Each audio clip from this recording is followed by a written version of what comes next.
Tu peux m'appeler papa. Je suis sur YouTube depuis plus de 10 ans. Je me suis réinventé 10 fois. J'ai eu plus de 10 chaînes dont la moitié a plutôt bien fonctionné. La plus grosse a fait 50 000 abonnés. Celle-là en a 20 000. Ce qui paraît peu par rapport à des chaînes de pur divertissement, mais pour des chaînes de pédagogie ou de business, c'est pas mal 20 000. J'ai eu quelques buzz, j'ai tapé quelques bids, mais surtout j'ai publié plus de 500 vidéos. Et cette année, comme chaque année, je me renouvelle sur YouTube. On est en 2024 et je vais te partager mon expérience pour t'aider à te lancer ou te relancer si tu as l'impression de stagner. Première question, est-ce qu'il reste de la place sur YouTube?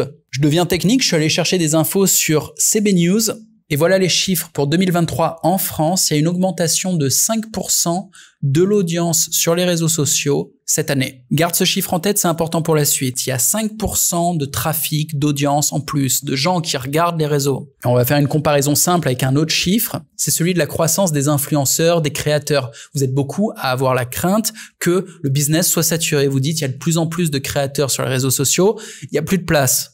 Là, je suis sur un blog qui parle du marketing d'influence et qui nous dit que le nombre des créateurs de contenu en France semble se stabiliser. Il n'est pas en croissance. On a l'impression qu'il est en croissance, c'est pas le cas. Le vrai changement, c'est qu'il y a de plus en plus de femmes, tu vois. Il y a une augmentation de 4% des femmes. C'est-à-dire qu'il y a moins de mecs et il y a plus de femmes qui se mettent à devenir des créateurs de contenu. Un autre chiffre intéressant sur ToolAdvisor, 43% des créateurs gagnent plus de 50 000 $ par an.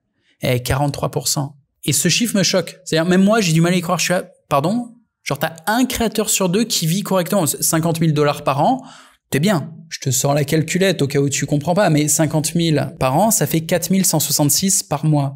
Et je le répète, j'ai un peu du mal à croire ce chiffre parce que quand je regarde autour de moi, j'ai des créateurs qui fonctionnent et qui gagnent beaucoup plus que ça, qui sont au-dessus des 100 000 par an très facilement, et beaucoup de créateurs qui galèrent, tu vois, qui sont genre à du 10, 15 000 par an et c'est pas facile, ils ont du mal à décoller. Du coup, je répète la question qui est le sujet de la vidéo, est-ce qu'il est encore temps de se lancer sur YouTube? Et à mon sens, ça dépend de la niche. Si tu pars sur une niche qui est déjà saturée, quelque chose de très large, tu vois, du genre gagner de l'argent, ouais, c'est pas assez précis.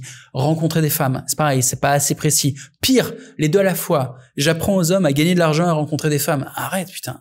Et surtout quand c'est des mecs, t'as de l'argent ou pas? Non? Et t'apprends aux autres à gagner du fric, ok. Il y a beaucoup de créateurs qui planent complet, qui essayent d'apprendre des choses, qui ne maîtrisent pas et qui font ça sans aucune autorité. Ils montrent même pas leur visage pour faire ça. Ça marchera jamais. Donc ce qu'il faut de base, c'est de la cohérence. Si t'enseignes quelque chose, il faut avoir réussi dans ce domaine avant. Il faut une vraie expertise. Si tu partages une passion, il faut vraiment être passionné par le sujet. Et ensuite, le sujet que tu choisis de partager, tu partages pas toute ta vie, tu partages un sujet. Et ben, il doit être précis. Si c'est en rapport avec l'argent, tu te spécialises avec une façon de gagner de l'argent. Je sors d'un call avec un créateur qui forme les gens à faire de la location de voitures. Bon, bah, il parle que de ça. Il t'apprend à gagner de l'argent en ayant une agence de location de voitures. Il va pas te parler d'un milliard de trucs. Une autre astuce, c'est pas moi qui le dis, éviter la niche lifestyle. Sujet de prédilection des créateurs. 89%, bordel. T'as pas envie de te taper 89% de concurrence. Enfin, ça paraît logique, mais plus tu te spécialises, moins t'as de concurrents.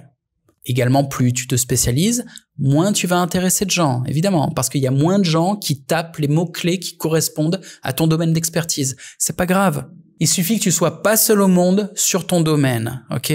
C'est le cas? Bon, bah la bonne nouvelle, c'est que dans 90% des cas, le truc qui t'intéresse, le truc sur lequel t'es bon, il y a de la place. Il n'y a pas 50 milliards de concurrents. Je le redis là, mon pote qui fait des formations en location de voiture, va chercher sur Internet. Combien il y en a? Il y en a pas. Il y en a très peu. Et évidemment, le challenge, c'est de trouver ta niche. Je vais dire, mais comment je fais? Bah, tu cherches. T'as besoin d'un coup de main, tu passes un coup de fil. Je rigole pas, Il y a un lien en description. Tu parleras à mon assistant. Il y a une condition. Va lui parler si t'es déterminé. Si vraiment t'as le temps, l'énergie, la motivation pour t'investir dans la creator economy, ou si t'es déjà lancé mais que ça bloque, tu galères, ça arrive pas à évoluer, tu fais pas les chiffres que tu voudrais faire, passe un coup de fil, c'est gratos. Et une autre question, c'est pourquoi choisir YouTube, cet environnement, et pas une autre plateforme? T'as TikTok, Instagram, Twitter, etc. Bon, YouTube is king. Sans déconner. La plateforme qui te fait le plus d'argent, qui te donne le plus haut statut social, c'est quoi? C'est YouTube.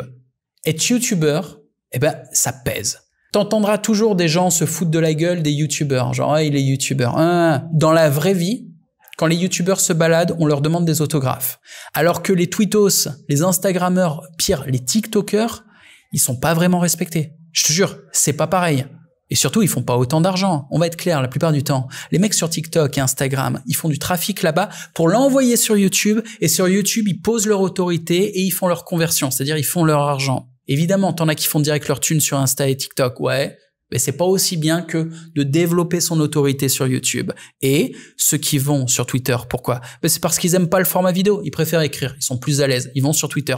Ok, ils ont raison. Et d'ailleurs, on va être honnête, hein, si t'es pas trop à l'aise avec le format vidéo, les montages tout le bordel, et que tu préfères écrire, va sur Twitter, à 100%. Mais si ça te plaît, si tu sens l'opportunité, si t'as envie de goûter à cette vie de créateur et de youtubeur, je te donne la recette. Tu choisis ta niche, tu tapes 100 vidéos. Ah ouais. Au début, elles seront pas bonnes. Il va falloir en faire plein jusqu'à ce que tu trouves ton style, que tu aies de l'aisance et que tu saches comment connecter avec les gens qui sont intéressés par ton sujet. Tout simplement. Ce que tu cherches, c'est bâtir la relation. C'est tout. Tu cherches à parler avec les gens. Il faut qu'il y ait des commentaires et que tu discutes avec eux. Tu cherches une communauté autour de toi qui interagit en venant regarder tes vidéos et qui te parle. Si tu fais ton truc en autiste, le seul moyen pour que ça marche, c'est en ayant des millions de vues.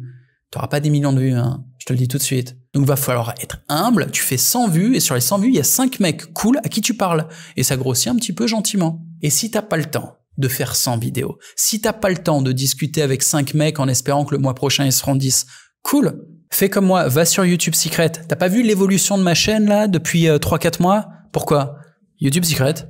Un petit truc sympa, maintenant quand j'ouvre YouTube, il y a toujours écrit +9 sur les notifications, c'est les commentaires à ma vidéo. Avant, il y en avait toujours +3, +4, tu vois. +9, c'est la limite. Maintenant, j'ai plus de commentaires, ça me fait plaisir. Et les conseils, je les ai chopés là. Merguez Superstar, je sais pas pourquoi il appelle ça comme ça, c'est YouTube Secret en fait. Je lui ai dit, merguez, mais personne veut acheter une merguez, alors que YouTube Secret, ça claque comme nom. Donc, il appelle son groupe Merguez Superstar. Son cours, sa formation s'appelle YouTube Secret. Mais moi, en fait, j'avais pas tellement besoin de regarder la formation. J'avais surtout besoin de discuter avec des mecs qui sont bons et putain, ils sont bons.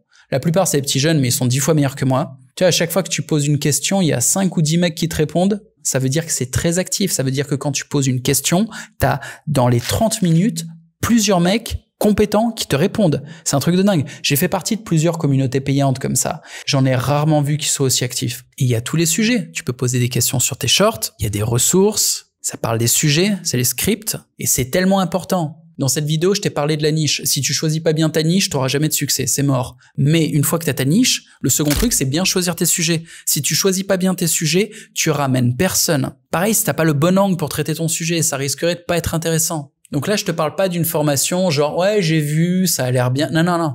Je suis dessus. J'y vais très souvent, c'est génial. Et mon conseil, si tu veux te lancer sur YouTube où tu es déjà en train de t'investir dessus et que tu passes des heures toutes les semaines à faire des vidéos, à faire des scripts et tout le bordel, mec, mais rejoins ce groupe-là, quoi. Tu vas gagner tellement de temps. Et si tes clients viennent de YouTube, tu peux pas négliger la plateforme. Tu peux pas être en mode « ouais, je fais les vidéos comme ça vient ». Non. T'aurais 2-3 fois plus de clientèle si tes vidéos ramenaient 2 ou 3 fois plus de monde. Et c'est pas compliqué. Tout le monde fait de la merde. Même moi, ça fait 10 ans que je suis là, je faisais de la merde, je fais encore un peu de la merde. Ça va mieux. Tu vois, en 3 mois, comment ils m'ont fait progresser? Je veux dire, dans 1 an, ça sera encore mieux. Parce que je suis pas au top de mon potentiel. Clairement. Donc, je t'invite, pareil, à accepter de recevoir de l'aide. T'as un lien en description pour rejoindre sa communauté. C'est excellent. Je te fais une bise. Salut.